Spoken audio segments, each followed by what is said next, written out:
Assalamualaikum warahmatullahi wabarakatuh. Kami dari grup B akan mempresentasikan materi UKL-UPL, yaitu upaya pengelolaan lingkungan dan upaya pemantauan lingkungan sebagai tugas mata kuliah manajemen lingkungan industri.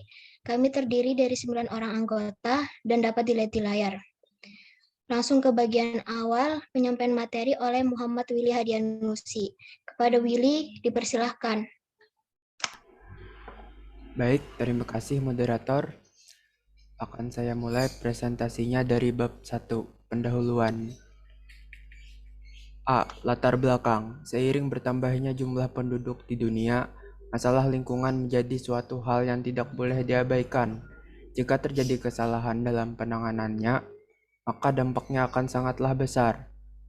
Salah satu upaya yang harus dilakukan untuk meminimalisasi dampak negatif yang timbul dari suatu kegiatan atau industri, maka diberlakukan kewajiban dalam penyusunan studi kelayakan berupa dokumen AMDAL atau UKL-UPL bagi pemrakarsa kegiatan.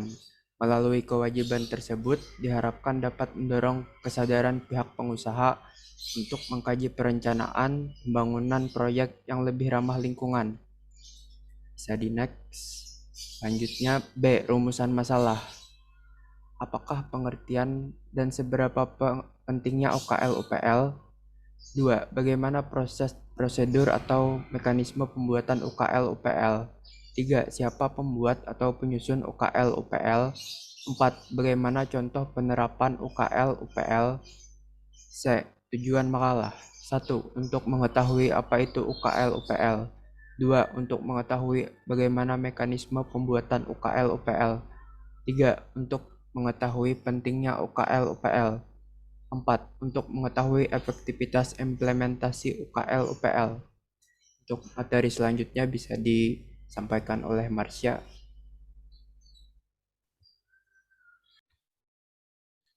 Masuk bab 3 pembahasan, yaitu pengertian dan pentingnya UKL-UPL. Upaya pengelolaan lingkungan hidup dan upaya pemantauan lingkungan hidup atau UKL-UPL adalah pengelolaan dan pemantauan terhadap usaha atau kegiatan yang tidak berdampak penting terhadap lingkungan hidup. Untuk kewajiban UKL-UPL ini diberlakukan bagi kegiatan yang tidak diwajibkan menyusun AMDAL, dan dampak dari kegiatan mudah dikelola atau diproses dengan teknologi yang tersedia. Nah, dibuat untuk proyek-proyek yang dampak lingkungannya dapat diatasi, skala pengendaliannya kecil dan tidak kompleks. UKL-UPL dinyatakan berlaku sepanjang usaha atau kegiatan tidak melakukan perubahan lokasi, desain, proses, bahan baku, atau bahan penolong. Selanjutnya akan dilanjutkan oleh Saudara Cahya Arifasari.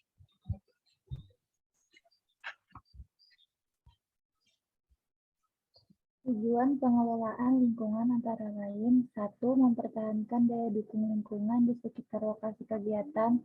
2. Mencegah, menanggulangi, dan mengendalikan dampak negatif dan meningkatkan dampak positif yang ditimbulkan kegiatan. 3. Menjaga keserasian hubungan kemitraan antara pelaksanaan dan pemrakarsa proyek dengan masyarakat. Pentingnya UKL-UPL sebagai panduan dalam pengelolaan lingkungan. Namun, skala kegiatan yang diwajibkan untuk pembuatan UKL-UPL lebih kecil dibandingkan AMDAL. Dokumen kajian dan izin lingkungan juga menjadi bahan dasar bagi pemerintah dalam mengambil keputusan apakah rencana usaha atau kegiatan yang diajukan telah layak dan dapat dilaksanakan atau tidak. Selanjutnya dibacakan oleh Muhajir Wizi.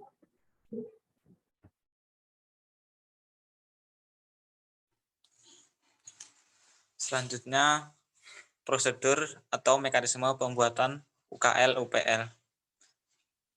Mekanisme pembuatan UKL-UPL pertama, pemrakarsa mengisi formulir isian UKL-UPL. Kedua, formulir yang telah diisi disampaikan kepada instansi yang bertanggung jawab di bidang pengelolaan lingkungan hidup. 3. Rekomendasi harus sudah diterbitkan selambat-lambatnya dalam 7 hari kerja. 4. Sebelum menerbitkan rekomendasi, instansi yang bertanggung jawab berkoordinasi dengan instansi dinas teknis yang membidangi untuk melakukan pemeriksaan terhadap formulir yang telah diisi. 5. Dari Dari pengarahan, pemrakarsa memberi isian formulir kemudian menyerahkan kembali kepada instansi. Masa waktu perbaikan maksimal 7 hari. Apabila formulir isian tidak memerlukan perbaikan atau penyempurnaan, maka instansi menerbitkan rekomendasi selambat-lambatnya 14 hari. Ketujuh dan terakhir, rekomendasi digunakan pemrakarsa sebagai salah satu kelengkapan mendapatkan izin tetap operasional dan sejenisnya sesuai peraturan perundang-undangan yang berlaku. Selanjutnya di sini.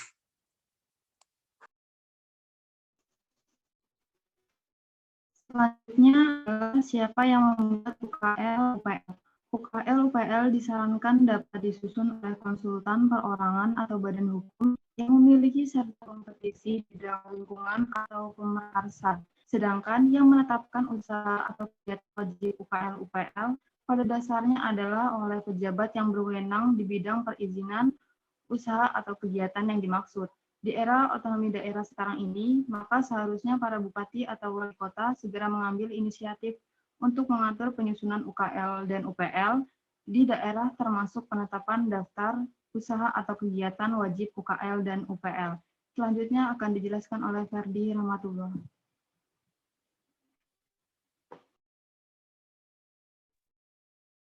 D. Contoh kasus penerapan UKL-UPL. Sudah terlihat jurnalnya, yaitu efektivitas implementasi UKL-UPL dalam mengurangi kerusakan lingkungan, yang ditulis oleh Trik Fitri Puspitasari, Muhammad Mahmud, Muhammad Rozikin. Efektivitas implementasi UKL-UPL dalam mengurangi kerusakan lingkungan di Kecamatan Lawang mendukung pelaksanaan Sustainable Development. Pemerintah Kabupaten Malang melaksanakan pembangunan yang berwawasan lingkungan yang tercantum dalam Undang-Undang PPLH. Maka dibuatlah Perda Nomor 7 Tahun 2010 tentang pengendalian pencemaran dan kerusakan lingkungan hidup yang salah satu isinya mewajibkan pelaku usaha memenuhi UKL-UPL. Penelitian dilakukan pada masyarakat di sekitar pabrik dan bantaran Kali Suko terkait pencemaran oleh PT Trisula Plastik di Dusun Sumber Suko. Ternyata banyak warga mengeluhkan dan merasa dirugikan. Next. Dengan penjelasan yang terdapat dalam dokumen UKL-UPL mengenai kegiatan usaha dan dampak yang ditimbulkan, maka pencemaran dan bahaya yang muncul terhadap lingkungan dapat ditekan karena pencemaran dapat diprediksi dengan adanya IPAL, yaitu instalasi pembuangan air limbah. Bahaya dari limbah yang dibuang langsung ke media air, tanah, ataupun udara juga dapat dikurangi. Selanjutnya dilanjutkan oleh Nurhaliza. Mohon maaf, mungkin ada gangguan jaringan kepada Nurhaliza. Saya lanjutkan. Lingkungan internal, kerjasama antar BLH dan dinas terkait lainnya sudah cukup baik. Adanya dukungan dari dinas terkait pada masing-masing sektor yang ditangani BLH cukup membantu kinerja BLH, sehingga penanganan terhadap pelanggaran dapat dilakukan lebih cepat. Akan tetapi belum ada kerjasama BLH dan LSM sebagai lembaga non-pemerintah yang menyebabkan berkurangnya efektivitas pengawasan. Lingkungan eksternal berdasarkan hasil penelitian dilakukan, kesadaran masyarakat Sumber Suko cukup tinggi terhadap kesehatan lingkungannya. Selain itu, mereka juga terlibat aktif dalam pengawasan pencemaran di lingkungannya. Ya, selanjutnya kesimpulan. Upaya pengelolaan lingkungan hidup dan upaya pemantauan lingkungan hidup merupakan hal penting dalam pengelolaan dan pemantauan terhadap usaha dan kegiatan yang tidak terdampak penting terhadap lingkungan hidup.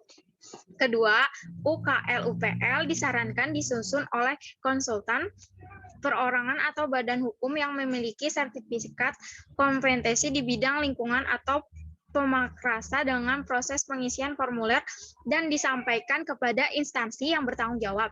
Kasih selanjutnya akan dilanjutkan oleh Devi. Untuk kali ini yaitu bisa lebih dalam memahami materi tentang upaya pengelolaan lingkungan hidup dan upaya pemantauan lingkungan hidup atau UKL-UPL. Sebaiknya bisa lebih luas lagi dalam mempelajari materi dari berbagai macam sumber yang didapat. Selain itu, dengan cara mencari materi sumber lain lebih menambah suatu pengetahuan.